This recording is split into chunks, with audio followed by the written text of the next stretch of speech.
ಚೆನ್ನಾಗಿದ್ದೀರಿ, ಆರಾಮಿದ್ದೀರಿ ಅಂತ ಭಾವಿಸ್ತಾ ಇವಾಗ ಮಾರ್ನಿಂಗ್ನೇ ತಲೆ ಸ್ನಾನನೂ ಕೂಡ ಮಾಡಿಕೊಂಡೆ. ಇವತ್ತಿನ ವ್ಲಾಗ್ನಲ್ಲಿ ನಾನು ತುಂಬ ವಿಷಯಗಳನ್ನು ನಿಮ್ಮ ಜೊತೆ ಹಂಚ್ಕೋತೀನಿ. ನಾನು ಹೇರ್ ವಾಶ್ ಮಾಡ್ಕೊಂಡ್ಮೇಲೆ ಯಾವ ರೀತಿಯಾಗಿ ಹೇರ್ನ ಡ್ರೈ ಮಾಡ್ಕೋತೀನಿ ಅನ್ನೋದನ್ನು ಕೂಡ ಇವತ್ತು ನಿಮ್ಮ ಜೊತೆ ಶೇರ್ ಮಾಡ್ತೀನಿ. ಈ ರೀತಿಯಾಗಿ ನೀವು ಡ್ರೈ ಮಾಡ್ಕೊಳ್ಳೋದ್ರಿಂದ ನಿಮ್ಮ ಹೇರ್ ಫಾಲ್ ತುಂಬ ಕಂಟ್ರೋಲ್ ಆಗುತ್ತೆ, ಹೇರ್ ಫಾಲ್ ಕೂಡ ತುಂಬ ಕಮ್ಮಿ ಆಗುತ್ತೆ ಅಂತ ಹೇಳ್ತೀನಿ. ಹಾಗೆಯೇ ತುಂಬ ವಿಷಯಗಳನ್ನು ಇವತ್ತು ನೀವು ಈ ವಿಡಿಯೋದಲ್ಲಿ ಹಂಚ್ಕೋತೀನಿ. ನಾನು ಇಷ್ಟ ಅನಿಸಿದರೆ ದಯವಿಟ್ಟು ವಿಡಿಯೋ ಲಾಸ್ಟ್ ಎಂಡಲ್ಲಿ ಒಂದು ಲೈಕ್ ಮಾಡೋದನ್ನು ಮಿಸ್ ಮಾಡೋಕ್ಕೆ ಹೋಗ್ಬಿಡಿ. ಬನ್ನಿ ವಿಡಿಯೋನ ಸ್ಟಾರ್ಟ್ ಮಾಡೋಣ, ಯಾವ ರೀತಿಯಾಗಿ ಹೋಗುತ್ತೆ ಅನ್ನೋದನ್ನು ನೋಡ್ತಾ ಹೋಗೋಣ. ಇವತ್ತು ಮಾರ್ನಿಂಗ್ನೇ ಬೆಳಗ್ಗೆನೇ ಪೂಜೆನೂ ಕೂಡ ಮಾಡಿದ್ದಾಯಿತು.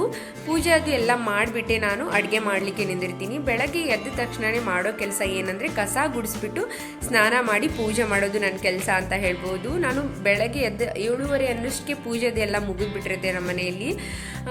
ನಾನು ಇದೇ ರೀತಿಯಾಗಿ ರೂಢಿ ನನಗೆ ಯಾವಾಗ್ಲೂ. ನಾನು ಕೋಳೂರಲ್ಲಿದ್ದಾಗಲೂ ಅಷ್ಟೇ, ನಾನು ಇಲ್ಲಿ ತುಮಕೂರಲ್ಲಿ ಮಧುಗಿರಿಯಲ್ಲಿ ಇದ್ದಾಗ ಕೂಡ ಅಷ್ಟೇ, ನಾನು ಬೆಳಗ್ಗೆ ಎದ್ದ ತಕ್ಷಣವೇ ಸ್ನಾನ ಮಾಡಿಬಿಟ್ಟು ಪೂಜೆ ಮಾಡೋದು ರೂಢಿ ನನಗೆ. ನೋಡ್ಬೋದು ನನ್ನ ಮಗನೂ ಕೂಡ ಎದ್ಬಿಟ್ಟು ಆಟ ಆಡ್ತಾ ಇದ್ದ. ಬೇಗನೆ ಎದ್ದಿದ್ದ, ಇವತ್ತು 7:30 ಆಗಿತ್ತು ಅನ್ಸುತ್ತೆ ಮೇ ಬಿ. ಬೇಗ ಎದ್ಬಿಟ್ಟು ಆಟ ಆಡ್ತಾ ಇದ್ದ ಅವನು. ತನ್ನ ಪಾಡಿಗೆ ತಾನು ಆಟ ಆಡ್ಕೋತಾನೆ ಅವನು, ನನಗೇನು ಕಷ್ಟ ಕೊಡೋದಿಲ್ಲ. ಚಿಕ್ಕ ಮಕ್ಕಳು ಅಂದರೆ ಇದೇ ಥರ ಅನಿಸುತ್ತೆ. ನಿಮ್ಮ ಮನೆಯಲ್ಲಿ ಯಾವ ರೀತಿ ಅಂತ ಕಮೆಂಟ್ ಸೆಕ್ಷನಲ್ಲಿ ಕಮೆಂಟ್ ಮಾಡಿ. ನನ್ನ ಮಗ ಅಂತೂ ನನ್ನ ಚಪ್ಪಲ್ ಜೊತೆ, ನನ್ನ ಹಸ್ಬೆಂಡ್ ಚಪ್ಪಲ್ ಜೊತೆ ಮತ್ತು ಪರ್ಕೆ ಜೊತೆ, ಮನೆ ಒರೆಸ್ತಿರ್ತೀವಲ್ವ ಇದ್ರ ಜೊತೆನೇ ಆಟ ಆಡೋದು ಜಾಸ್ತಿ. ನನ್ನ ಮಗಳು ಕೂಡ ಅದೇ ರೀತಿಯಾಗಿ ಮಾಡ್ತಾಯಿದ್ದು. ನಿಮ್ಮ ಮಕ್ಕಳೆಲ್ಲ ಯಾವ ರೀತಿ ಅಂತ ಕಮೆಂಟ್ ಸೆಕ್ಷನಲ್ಲಿ ಕಮೆಂಟ್ ಮಾಡಿ. ಜಾಸ್ತಿಯಾಗಿ ಅವನು ಆಟದ ಸಾಮಾನು ಜೊತೆ ಆಡೋದಕ್ಕಿಂತ ಜಾಸ್ತಿಯಾಗಿ ಅಂದರೆ ಚಪ್ಪಲ್ ಜೊತೆ, ಪೊರ್ಕೆ ಜೊತೆ, ಇದ್ರ ಜೊತೆ ಜಾಸ್ತಿಯಾಗಿ ಆಡ್ತಾನೆ ಅವನು. ನಮ್ಮ ಮನೆ ಮುಂದೆ ಒಂದು ಮದುವೆನೂ ಕೂಡ ಇತ್ತು. ಮದುವೆ ನೋಡಬಹುದು ನೀವು, ಅಂದರೆ ಅರಿಶಿನ ಶಾಸ್ತ್ರಕ್ಕೆಲ್ಲ ರೆಡಿ ಮಾಡ್ತಾಯಿದ್ರು. ನನ್ನ ಮಗನೂ ಕೂಡ ಇವಾಗ ಎದ್ದಿದ್ನಲ್ಲ, ಅವ್ನಿಗೆ ಬ್ರೇಕ್ಫಾಸ್ಟ್ ಮಾಡಿಕೊಡ್ಬೇಕು. ಬೇಗನೆ ಮಾಡಿಕೊಟ್ಬಿಟ್ರೆ ತಿಂತಾನೆ ಅವನು. 8:30 9 ಗಂಟೆ ಅನ್ನೋದಕ್ಕೆ ಅವನಿಗೆ ಬ್ರೇಕ್ಫಾಸ್ಟ್ ಬೇಕು. ಇವಾಗ ನೋಡಿ ಮಳೆನೂ ಕೂಡ ಹಾಗೆ ಆಗಿತ್ತು, ಸ್ವಲ್ಪ ಮೋಡನೂ ಕೂಡ ಆಗಿತ್ತು ಮಾರ್ನಿಂಗ್. ಇವಾಗ ಬನ್ನಿ ಬ್ರೇಕ್ಫಾಸ್ಟಿಗೂ ಕೂಡ ರೆಡಿ ಮಾಡಬೇಕು. ಇವತ್ತು ಪೂರಿ ಮತ್ತು ಬೆಟಗೇರಿ ಚಟ್ನಿ ಮಾಡಬೇಕು ಅಂತ ಮಾಡಿದ್ದೆ. ಪುಟಾಣಿ ಚಟ್ನಿ ಅಂತೀವಲ್ವ, ಅದನ್ನು ಕೂಡ ಮಾಡಬೇಕು ಅಂತ ಮಾಡಿದ್ದೆ. ಇವಾಗ ಗೋಧಿ ಹಿಟ್ಟಿಂದಾನೇ ನಾನು ಪೂರಿನ ಮಾಡ್ತಾಯಿದ್ದೆ. ಗೋಧಿ ಹಿಟ್ಟನ್ನು ಕೂಡ ಇವಾಗ ಸಾಣಿಸ್ಕೊಂಡಿದ್ದೀನಿ ನೋಡಿ. ಇಷ್ಟಾದರೆ ಸಾಕು ನಮಗೆ.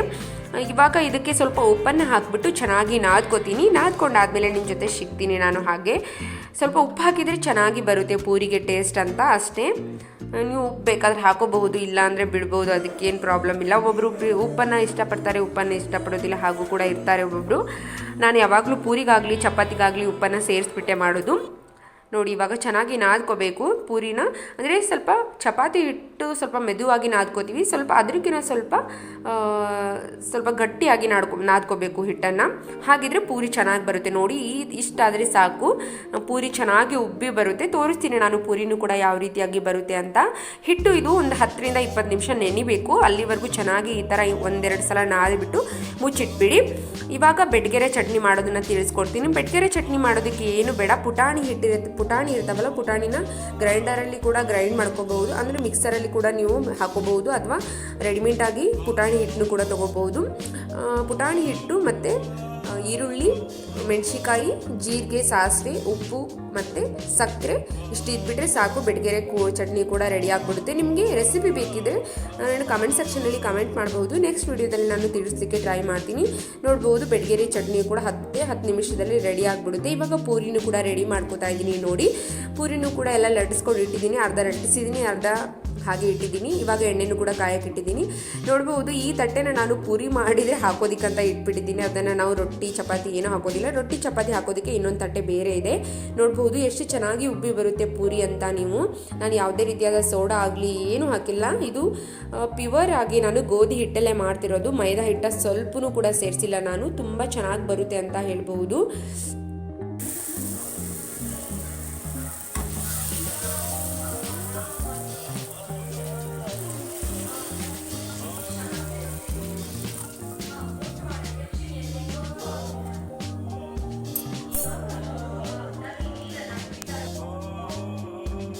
ಇವಾಗ ನನ್ನ ಹಸ್ಬೆಂಡ್, ನನ್ನ ಮಕ್ಕಳು ಎಲ್ಲ ಬ್ರೇಕ್ಫಾಸ್ಟ್ ಮಾಡಿಬಿಟ್ಟು ಅವ್ರು ಹೋದರು. ಇವಾಗ ನನ್ನ ಬ್ರೇಕ್ಫಾಸ್ಟ್ ಸ್ಟಾರ್ಟ್ ಆಯಿತು ನೋಡಿ. ಅವ್ರು ಹೋದ್ಮೇಲೆ ನಾನು ಬ್ರೇಕ್ಫಾಸ್ಟ್ನ ಮಾಡೋದು ನೋಡಿ. ಪೂರಿ ಮತ್ತು ಬೆಟಗೇರೆ ಚಟ್ನಿ. ಇವತ್ತಿನ ಬ್ರೇಕ್ಫಾಸ್ಟ್ ಇಷ್ಟೇ ಇತ್ತು ಅಂತ ಹೇಳ್ಬಹುದು. ಇವಾಗ ಟೈಮ್ ಬಂದು 10 ಗಂಟೆ ಆಗಿತ್ತು. ನನ್ನ ಮಗಳು ಕೂಡ ಸ್ಕೂಲಿಗೆ ಹೋದ್ಲು, ನನ್ನ ಹಸ್ಬೆಂಡು ಕೂಡ ಆಫೀಸ್ಗೆ ಹೋದ್ಲು. ನನ್ನ ಬ್ರೇಕ್ಫಾಸ್ಟು ಕೂಡ ಮುಗೀತು. ಇವಾಗ ಬಟ್ಟೆನೂ ಕೂಡ ಒಗೆದಿದ್ದೆ. ಇವಾಗ ಬಟ್ಟೆನ ಮೇಲ್ಗಡೆ ಒಣಗಾಕಕ್ಕೆ ಹೋಗ್ತಿದ್ದೆ. ನನ್ನ ಮಗನೂ ಕೂಡ ನಾನು ಬರ್ತೀನಿ ಅಂತ ಹಠ ಮಾಡ್ತಾಯಿದ್ದ. ಅವನು ಕೂಡ ಕರ್ಕೊಂಡು ಹೋಗ್ತೀನಿ. ಇವಾಗ ನೋಡಬಹುದು ಮೋಡನೂ ಕೂಡ ಜಾಸ್ತಿ ಆಗಿದೆ. ಇವಾಗ ಮಳೆನೂ ಕೂಡ ಬರೋ ಹಾಗೆ ಆಗಿದೆ. ಏನು ಮಾಡೋದಕ್ಕಾಗೋದಿಲ್ಲ. ಮಳೆ ಬಂದುಬಿಟ್ರೆ ಬಟ್ಟೆ ಒಣಗೋದು ತುಂಬ ಕಷ್ಟ. ಮಕ್ಕಳ ಬಟ್ಟೆ ಇರೋದ್ರಿಂದ ಅದರಲ್ಲಿ ನನ್ನ ಮಗನ ಬಟ್ಟೆ ತುಂಬ ಜಾಸ್ತಿ ಇರುತ್ತೆ ಅಂತ ಹೇಳ್ಬೋದು. ಒಂದು ದಿನಕ್ಕೆ ಏನಿಲ್ಲ ಅಂದರೂ 2-3 ಶರ್ಟ್ ಆದರೂ ಅವ್ನು ಚೇಂಜ್ ಮಾಡ್ತಾನೆ. ಪದೇ 2 ಅವರ್ 3 ಅವರ್ಗೆಲ್ಲ ಗಲೀಜು ಮಾಡ್ಕೊಂಡ್ಬಿಟ್ಟಿರ್ತಾನೆ. ಏನಾದರೂ ಹಚ್ಕೊಂಡ್ಬಿಟ್ಟಿರ್ತಾನೆ. ಚೇಂಜ್ ಮಾಡ್ತಾನೆ ಇರ್ತೀವಿ. 3-4 ಗಂಟೆಗೆ ಒಂದು ಟೈಮ್ ಆದರೂ ಒಂದು 4 ಶರ್ಟಾರು ಬಿಚ್ಚಿರ್ತಾನೆ ಅವನು. ಇವಾಗ ನೋಡಿ ಬಟ್ಟೆನೂ ಕೂಡ ಮೇಲ್ಗಡೆ ಹಾಕಿ ಬರಬೇಕು. ಒಣಗಿದ್ರೆ ಪುಣ್ಯ ನಮ್ಮದು, ಇಲ್ಲ ಅಂದರೆ ಹೊಸ ಬಟ್ಟೆನೇ ಬಳಸಬೇಕು. ಒಂದು 5-6 ಶರ್ಟ್ನ ಬಳಸಿಬಿಟ್ಟಿದ್ದೀನಿ. ಅವನು 5-6 ಶರ್ಟ್ನು ಕೂಡ ಫುಲ್ ಕಂಪ್ಲೀಟ್ ಮಾಡಿಬಿಟ್ಟಿರ್ತಾನೆ ಒಂದು ದಿನದಲ್ಲಿ. ಅಷ್ಟು ಬಟ್ಟೆನೂ ಕೂಡ ಗಲೀಜು ಮಾಡ್ಕೋತಾನೆ ಅವನು. ಇವಾಗ ಜಾಸ್ತಿ ಆಗಿಬಿಟ್ಟಿದ್ದೆ ಅವನು ಗಲೀಜು ಮಾಡ್ಕೊಳ್ಳೋದು. ತುಂಬ ಆಟನೂ ಕೂಡ ಆಡ್ತಾನಲ್ವ. ಕೆಳಗಡೆ ಬಿದ್ದು ಆಡೋದ್ರಿಂದ ಮಕ್ಕಳಿಗೆ ಸ್ವಲ್ಪ ಕ್ಲೀನ್ ಆಗಿರಬೇಕು ಬಟ್ಟೆಗಳು. ಇಲ್ಲ ಅಂದರೆ ಹೆಲ್ತ್ ಅಪ್ಸೆಟ್ ಆಗೋದು ಆ ಥರ ಆಗ್ತಿರುತ್ತಲ್ವ, ಅದಕ್ಕೋಸ್ಕರ. ಇವಾಗ ನೋಡಿ ಎಷ್ಟು ಮೋಡ ಆಗಿದೆ ಅಂತ. ಮಧುಗಿರಿ ಬೆಟ್ಟದ ಮೇಲೇ ಎಲ್ಲಿ ಮೋಡ ಆಗಿಬಿಟ್ಟಿದೆ ಅನ್ನೋ ಆ ಥರ ಕಾಣುತ್ತೆ. ಆ ಬೆಟ್ಟ ತುಂಬ ದೊಡ್ಡದಾಗಿದೆ ಅಂತ ಹೇಳಿದರು ನನ್ನ ಹಸ್ಬೆಂಡು. ನಾನಂತರೂ ಒಂದು ಸಲ ಹತ್ತೋದಕ್ಕೆ ಹೋಗಿಲ್ಲ. ನನ್ನ ಹಸ್ಬೆಂಡ್ 1 ಟೈಮ್ 2 ಟೈಮ್ ಹತ್ತಿದ್ದಾರೆ. ಅಂದರೆ ಮಕ್ಕಳು ಇರಬಾರ್ದು, ಹಾಗೆ ಒಬ್ಬರೇ ಇದ್ದರೆ ಹತ್ತೋದಕ್ಕೆ ಈಸಿ ಅಂತೆ. ಮಕ್ಕಳು ಅದು ತೊಗೊಂಡು ಹತ್ತೋದಕ್ಕೆ ಆಗೋದಿಲ್ಲ. ನನ್ನ ಮಕ್ಕಳು ಇರೋದ್ರಿಂದ ಎಲ್ಲಿ ಹೋಗೋದಿಲ್ಲ. ಆ ಥರ ಬೆಟ್ಟ ಅದು ಹತ್ತೋದಕ್ಕೆ ಯಾವತ್ತೂ ಹೋಗೋದಿಲ್ಲ. ಇವಾಗ ಬಟ್ಟೆನೂ ಕೂಡ ಅವೆಲ್ಲ ಒಣಗಿ ಹಾಕಿದ್ದಾಯಿತು. ನನ್ನ ಮಗ ಬರಲಿಕ್ಕೆ ಹಠ ಮಾಡ್ತಾಯಿದ್ದೆ ನೋಡಿ. ಅವನು ಮೇಲ್ಗಡೆ ಬಂದುಬಿಟ್ರೆ ಮೇಲ್ಗಡೆನ ಆಟ ಆಡ್ತೀನಿ ಅಂತ ಹಠ ಮಾಡೋದಕ್ಕೆ ಸ್ಟಾರ್ಟ್ ಮಾಡಿಬಿಡ್ತಾನೆ. ಇಲ್ಲಿ ಚೆನ್ನಾಗಿರುತ್ತಲ್ವ, ಗಾಳಿ ಅದು ತುಂಬ ಚೆನ್ನಾಗಿ ಬರ್ತೈತೆ. ಸುತ್ತ ಹಚ್ಚ ಹಸಿರು ಎಲ್ಲನೂ ಕೂಡ ನೋಡ್ತಾ ಅವನು. ಇಲ್ಲೇ ಅಂದರೆ ಈ ಬಟ್ಟೆ ಹೋಗಿ ಕಲ್ಲಿದೆ ಅಲ್ವಾ, ಅದ್ರ ಮೇಲೆ ಆಟ ಆಡ್ತೀನಿ ಅಂತ ಹಠ ಮಾಡ್ತಿರ್ತಾನೆ ಜಾಸ್ತಿಯಾಗಿ. ನೋಡ್ಬೋದು ನೀವು, ಬರಲ್ಲ ಅಂತ ನಿಂತ್ಕೊಂಡ್ಬಿಟ್ಟ ಅಲ್ಲಿ. ನಾನೇ ಹೋಗಿ ಕರ್ಕೊಂಬರ್ಬೇಕು ಅವನ್ನ, ಇಲ್ಲಾಂದರೆ ಬರೋದೇ ಇಲ್ಲ ಅವನು. ತುಂಬ ಹಠಮಾರಿ ಅಂತಲೂ ಹೇಳ್ಬೋದು. ತುಂಬ ಹಠ ಮಾಡ್ತಾನೆ ಇವಾಗಂದ್ರೂ. ದೊಡ್ಡವ ಆಗ್ತಾ ಇವಾಗ 2 ವರ್ಷ ಕಂಪ್ಲೀಟ್ ಆಯಿತು ಅವನಿಗೆ. ನೋಡಿ ಎಷ್ಟು ಹಠ ಮಾಡ್ತಾ ಇದ್ದಾನಂತ. ಕೆಳಗಡೆ ಬಂದ ತಕ್ಷಣ ನೀನು ಚಪ್ಪಲ್ ನಾ ಹಾಕೋತೀನಿ ಅಂತ ನಿಂತ್ಬಿಟ್ಟಿದ್ದ. ಇವಾಗ ಚಪ್ಪಲ್ ಹಾಕೊಳಕತ್ತಿ, ನಾನು ಹಾಕೋಬೇಡ ನೀನು. ನಿಂದ ಅದು, ನಂದದು, ನಿಂದು ಇಲ್ಲ ಐತೆ ನೋಡು, ನಿಂದಿದು ನಂದದು, ನಂದು ಪಾಪ. ಅಪ್ಪು ನೋ, ಎಲ್ಲಿಗೆ ಹೊಂಟಿ? ಜಗಳ ಮಾಡ್ತೀಯ ನನ್ನ ಜೊತೆ ನೀನು? ನಾನು ಚಪ್ಪಲ್ ಹಾಕೊಂಡ್ಬಿಟ್ಟು ಬಾಯಿಲಿ. ಯಾಕೆ ಹಂಗೆ ಹೊಡಿತೀಯ ನನಗೆ?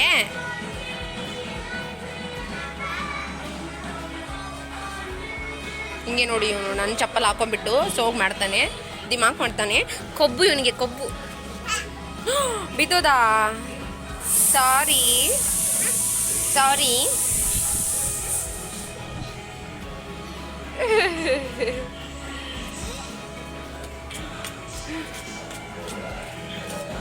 ವಾಕ್ ಮಾಡಕ್ಕೆ ಬರುತ್ತಾ ನಿನಗೆ?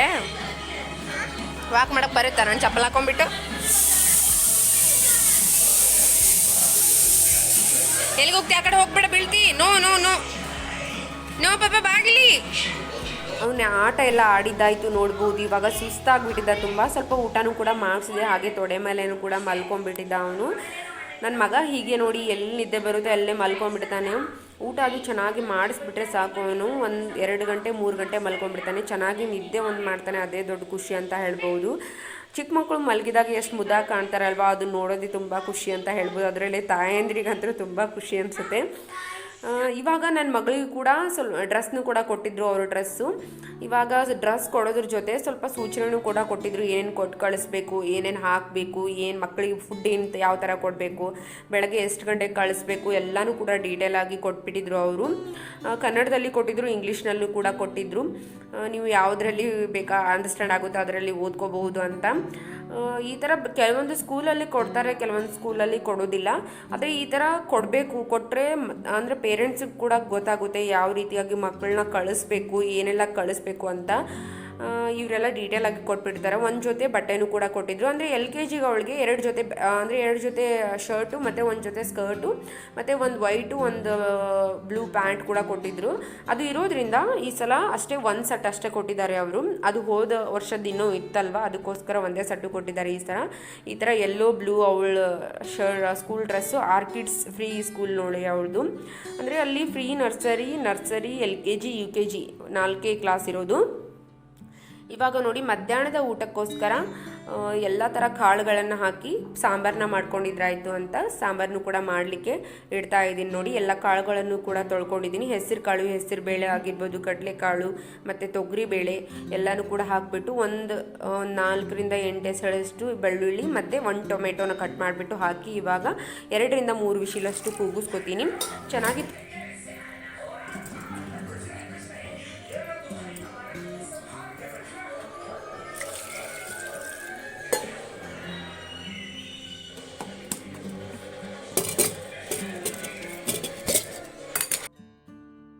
ನೀವು ಯಾವುದೇ ರೀತಿಯಾದ ಕಾಳುಗಳನ್ನು ಬೇಯೋದಕ್ಕೆ ಇಡೋದಕ್ಕಿಂತ ಮುಂಚೆ ಸ್ವಲ್ಪ ಎಣ್ಣೆನ ಸೇರಿಸ್ಕೊಳ್ಳಿ. ಬೇಗನೆ ಬೆಂದುಬಿಡುತ್ತೆ, ಬೇಗನೆ ಮೆತ್ತಗಾಗ್ಬಿಡುತ್ತೆ.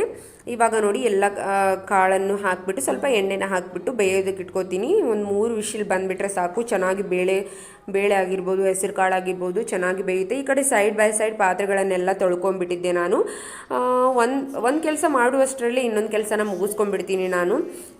ಹಾಗೆ ಸೈಡ್ ಬೈ ಸೈಡ್ ಮಾಡ್ಕೊಂಡ್ಬಿಟ್ರೆ ನನ್ನ ಮಗ ಹೇಳೋಷ್ಟರಲ್ಲಿ ಆಲ್ಮೋಸ್ಟ್ ಎಲ್ಲ ಕೆಲಸನೂ ಕಂಪ್ಲೀಟ್ ಆಗಿಬಿಡುತ್ತೆ ನನಗೆ. ಇವಾಗ ನೋಡಿ ಬೇಳೆನೂ ಕೂಡ ಎಲ್ಲ ಬೆಂದಿದ್ದಾಯಿತು. 3 ವಿಶಿಲ್ ಹಾಕ್ಸ್ಕೊಂಡೆ. ಇವಾಗ ನೋಡ್ಬಹುದು ಎಷ್ಟು ಚೆನ್ನಾಗಿ ಬೇಳೆನೂ ಕೂಡ ಬೆಂದಿದೆ ಅಂತ. ಇವಾಗ ಸಾಂಬಾರನ್ನು ಕೂಡ ಮಾಡ್ಕೊಂಡ್ಬಿಡ್ಬೇಕು. ಸಾಂಬಾರನ್ನು ಕೂಡ ಬೇಗನೆ ಮಾಡ್ಕೊಂಡ್ಬಿಡ್ತೀನಿ. ಇಷ್ಟು ಮೆತ್ತಗೆ ಬೆಂದರೆ ಸಾಕು, ಸಾಂಬಾರು ಕೂಡ ತುಂಬ ಚೆನ್ನಾಗಿ ಬರುತ್ತೆ ಅಂತ ಹೇಳ್ಬೋದು. ಇದು ಮುದ್ದೆ ಜೊತೆ, ಚಪಾತಿ ಜೊತೆ, ಅನ್ನದ ಜೊತೆ ಯಾವುದ್ರ ಜೊತೆ ಬೇಕಾದರೂ ತಿನ್ಬೋದು. ತುಂಬ ಟೇಸ್ಟಿಯಾಗಿರುತ್ತೆ.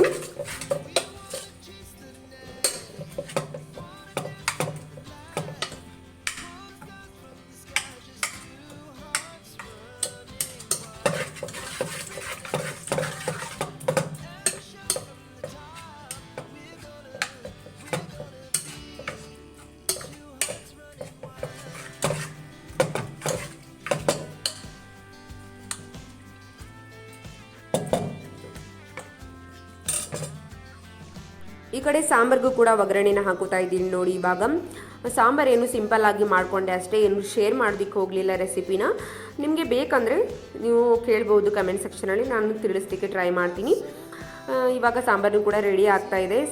ಸಾಂಬಾರು ರೆಡಿ ಆದಮೇಲೆ ನಾನು ರೊಟ್ಟಿನೂ ಕೂಡ ಮಾಡ್ಕೊಂಡ್ಬಿಡ್ತೀನಿ ನೋಡಿ. ಇವಾಗ ಸಾಂಬಾರು ಕೂಡ ಒಗ್ಗರಣೆ ಅದೆಲ್ಲ ಹಾಕ್ಕೊಂಡಿದ್ದಾಯಿತು. ಇವಾಗ ನಿಮಗೆ ನೀರು ಎಷ್ಟು ಬೇಕೋ ಅಷ್ಟನ್ನು ನೀವು ಸೇರಿಸ್ಕೊಂಡ್ಬಿಟ್ರೆ ಸಾಂಬಾರು ಕೂಡ ರೆಡಿ ಆಗುತ್ತೆ. ಸ್ವಲ್ಪ ರುಚಿಗೆ ತಕ್ಕಷ್ಟು ಉಪ್ಪು, ಸ್ವಲ್ಪ ಬೆಲ್ಲನೂ ಕೂಡ ಸೇರಿಸ್ಕೊತೀನಿ ನಾನು ಯಾವುದೇ ಸಾಂಬಾರು ಮಾಡಲಿ, ಕರಿ ಮಾಡಲಿ, ಮತ್ತು ಏನಂತಾರೆ ಯಾವುದೇ ರೀತಿಯಾದ ಪಲ್ಯಗಳನ್ನು ಮಾಡಲಿ ಸ್ವಲ್ಪ ಬೆಲ್ಲ ಆಗಲಿ ಅಥವಾ ಸ್ವಲ್ಪ ಸಕ್ಕರೆನ ಸೇರಿಸ್ಕೋತೀನಿ. ನನಗೆ ತುಂಬ ಟೇಸ್ಟ್ ಒಳ್ಳೇದನ್ನಿಸುತ್ತೆ, ಅದಕ್ಕೋಸ್ಕರ. ಒಬ್ಬರು ಸೇರಿಸ್ತಿರ್ತಾರೆ, ನಮ್ಮ ಅಮ್ಮನೂ ಕೂಡ ಇದೇ ಥರನೇ ಸ್ವಲ್ಪ ಬೆಲ್ಲನ ಸೇರಿಸ್ತಾರೆ ಅವರು. ಅದೇ ರೂಢ ನನಗೂ ಅಂತ ಹೇಳ್ಬೋದು. ನೋಡ್ಬೋದು ಇವಾಗ ಸಾಂಬಾರು ಕೂಡ ರೆಡಿ ಆಯಿತು. ನೀವು ಸಾಂಬಾರನ್ನ ಚಪಾತಿ ಜೊತೆ ತಿನ್ಬೋದು, ಅನ್ನ, ದೋಸೆ, ರೊಟ್ಟಿ ಯಾವುದ್ರ ಜೊತೆ ಬೇಕಾದರೂ ತಿನ್ಬೋದು. ಟೇಸ್ಟ್ ತುಂಬ ಚೆನ್ನಾಗಿರುತ್ತೆ ಅಂತ ಹೇಳ್ಬೋದು. ಇವಾಗ ಒಂದು ಕುದಿ ಬಂದುಬಿಟ್ರೆ ಸಾಂಬಾರು ಕೂಡ ರೆಡಿ ಆಗಿಬಿಡುತ್ತೆ. ರುಚಿಗೆ ಸ್ವಲ್ಪ ಉಪ್ಪು ಕಮ್ಮಿ ಇತ್ತು ಅಂತ ಇನ್ನೂ ಸ್ವಲ್ಪ ಉಪ್ಪನ್ನು ಕೂಡ ಸೇರಿಸ್ಕೋತಾ ಇದ್ದೀನಿ ನೋಡಿ ನಾನು.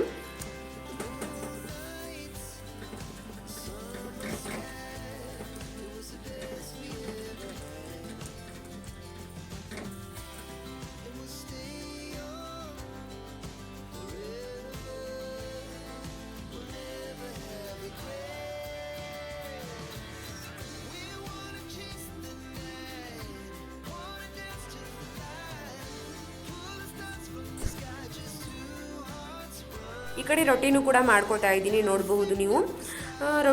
ರೊಟ್ಟಿ ರೆಸಿಪಿನ ನಾನು ವಿಡಿಯೋದಲ್ಲಿ ಶೇರ್ ಮಾಡಿದ್ದೀನಿ ಆಲ್ರೆಡಿ. ಯಾರಿಗೆ ಇಂಟ್ರೆಸ್ಟ್ ಇದನ್ನು ಹೋಗಿ ಚೆಕ್ ಮಾಡ್ಕೋಬಹುದು.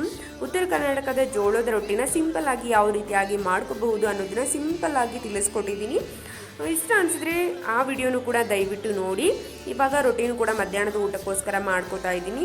ರೊಟ್ಟಿ ಮತ್ತು ಅನ್ನ ಸಾಂಬಾರು ಇಷ್ಟೇ ನೋಡಿ ಇವತ್ತಿನ ಮಧ್ಯಾಹ್ನದ ಲಂಚ್ಗೋಸ್ಕರ ಮಾಡ್ಕೊಂಡಿರೋದು. ರೊಟ್ಟಿ ಮಾಡೋದು ಸ್ವಲ್ಪ ಲೇಟ್ ಆಗುತ್ತೆ, ಅದಕ್ಕೋಸ್ಕರ ರೊಟ್ಟಿ ಮಾಡಿಬಿಟ್ರೆ ನಾನು ಪಲ್ಯ ಅದು ಏನು ಮಾಡೋದಿಲ್ಲ, ಸಾಂಬಾರು ಒಂದೇ ಮಾಡಿಬಿಟ್ಟು ಬಿಟ್ಬಿಡ್ತೀನಿ. ಹಾಗೆ ರೊಟ್ಟಿ ಮಾಡುವಾಗ ಈ ಥರ ಒತ್ತಿ ಬೇಯಿಸ್ಕೊಳ್ಳಿ, ಅಂದರೆ ಹಸಿಯಾಗಿ ಇರೋದಿಲ್ಲ. ನೀವು ಬಟ್ಟೆಯಿಂದ ಕೂಡ ಒತ್ತಿ ಈ ಥರ ಬೇಯಿಸ್ಕೋಬೋದು ಅಥವಾ ಕೈಯಿಂದ ಕೂಡ ಬೇಯಿಸ್ಕೋಬೋದು. ನಮಗೆ ರೂಢಿ ಬಿದ್ದಿರೋದ್ರಿಂದ ಕೈಯಿಂದನೇ ಬೇಯಿಸ್ತೀನಿ ನಾನು. ನಿಮಗೆ ರೂಢಿ ಇರಲಿಕ್ಕಂದ್ರೆ ನೀವು ಒಂದು ಬಟ್ಟೆಯನ್ನು ತೊಗೊಂಡು ಕೂಡ ನೀವು ಈ ಥರ ಬೇಯಿಸ್ಕೋಬಹುದು. ಇವಾಗ ಎಲ್ಲ ರೊಟ್ಟಿನೂ ಕೂಡ ರೆಡಿ ಆಯಿತು, ನೋಡಬಹುದು ನೀವು. ಎಲ್ಲ ರೊಟ್ಟಿನೂ ಕೂಡ ರೆಡಿ ಆಯಿತು. ಇವಾಗ ಮಧ್ಯಾಹ್ನದ ಊಟ ಅಷ್ಟೇ ಮಾಡಬೇಕು. ಊಟ ಆದಮೇಲೆ ಸಿಗ್ತೀನಿ ನಿಮ್ಮ ಜೊತೆ.